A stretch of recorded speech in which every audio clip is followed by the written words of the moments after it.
Oh no. Marta è morta.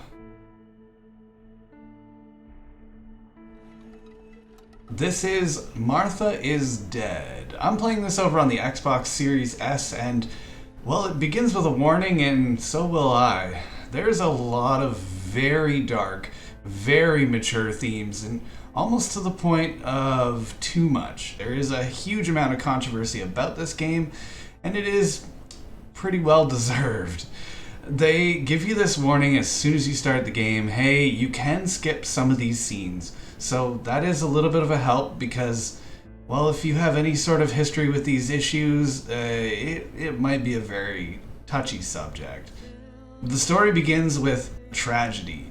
You are Julia. You're there to meet your sister, your twin sister, on this island. You play on this lake for your entire life, so why not get together, take some photos? You are a very big photo kind of nerd, so you're expecting to have a great time. But you set up these cameras and you notice there's something in the water. Oh no, maybe they need help. Swim out there, find somebody, unfortunately, and you pull them to the water only to discover that, well, there's Martha. There's a series of events. Again, I'm not going to give away any twists, but the parents come and find you and they think, oh no, Julia is dead. That causes a very awkward situation where your character is put in this position to pretend to be Martha, or do you let the family understand that no, Martha is dead? And, well, like I said, there's a lot of heavy subjects in this game. That is kind of the mechanism, this death at the beginning, that puts you in this whole adventure to figure out what's going on, what happened to Martha, this world that you're in, and what is your part in all of this. You are able to take some opportunity to make decisions based on what you find out, and that's where this game really kind of takes you in different directions. There's a lot of these decisions that, well, that's going to change things. The setting of this game is very well done, in my opinion. This is 1944. The war is, well, it's at its height and it's kind of winding down. You are the daughter of a German officer, so you can imagine that adds some stress to the situation.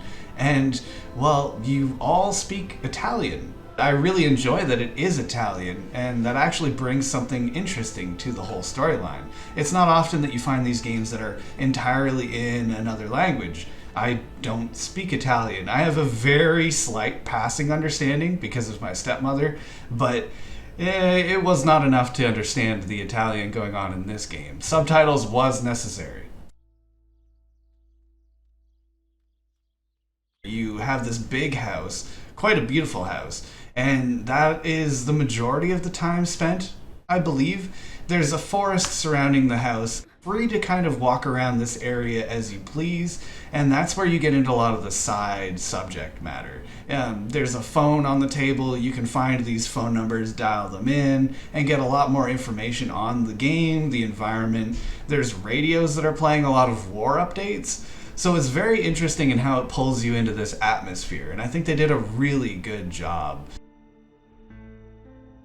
Exploration is not very well supported, but while you're going through, there is photo opportunities, so there's a lot of mystery hidden kind of in that exploration. If you do decide to go around, take photographs, you have different camera attachments that'll allow you to take IR photos to find different messages that have been left behind.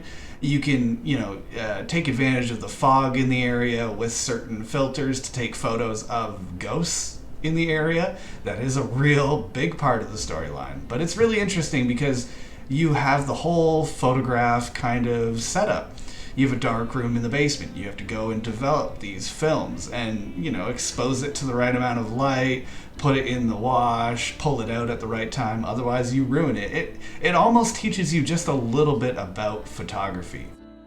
In addition to that, there's a telegraph machine that you can use Morse code to communicate with some of the characters, and while you really do have to learn how to interpret this Morse code, there is a bit of a codex in front of you that tells you, this letter is 2 dashes and a dot.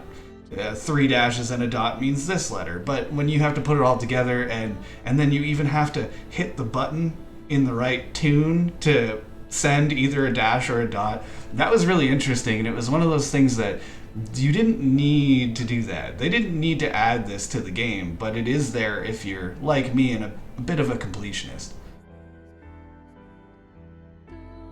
The story elements is really the focus of this game. It is an absolutely gripping story, but like I said, it deals with a lot of very heavy subject matter.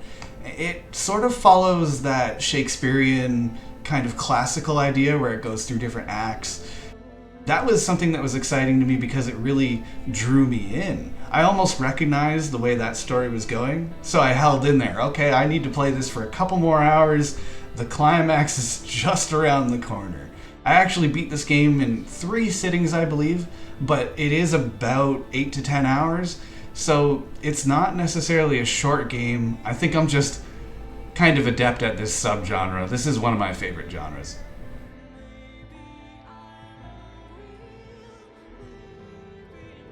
In Act 4, or 5 we'll say, there is a lot of these decisions that you can make. I'm not going to spoil them, but let's just say they change a lot of what's going on. I believe there's multiple endings for this game. I cannot confirm that as I've only beaten it once through, but there's a lot of these crossroads. You have to make this decision or this decision, and a lot of the times it's both things that you do not want to do. That just adds to the real gravity of this game. It pulls you into this story, it makes you feel something, and then it kind of gives you an answer.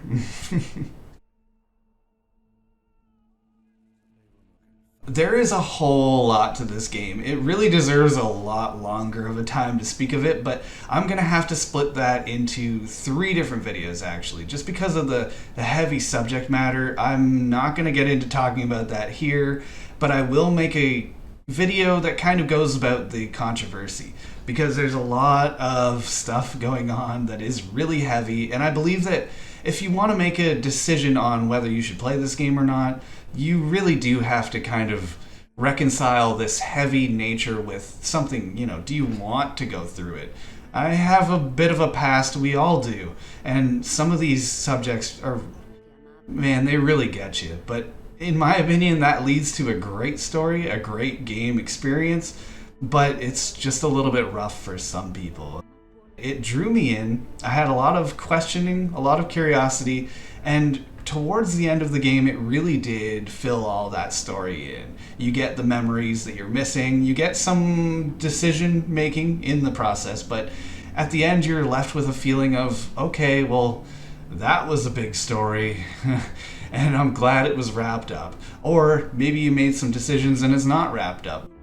Either way, this game has a huge amount of depth in its story. The action is a little bit light, but again, it's a walking simulator, a bit of a psychological thriller if you want to put it in those terms. I was absolutely blown away by the detail in this game. It's not often that a storyline hits me in this way.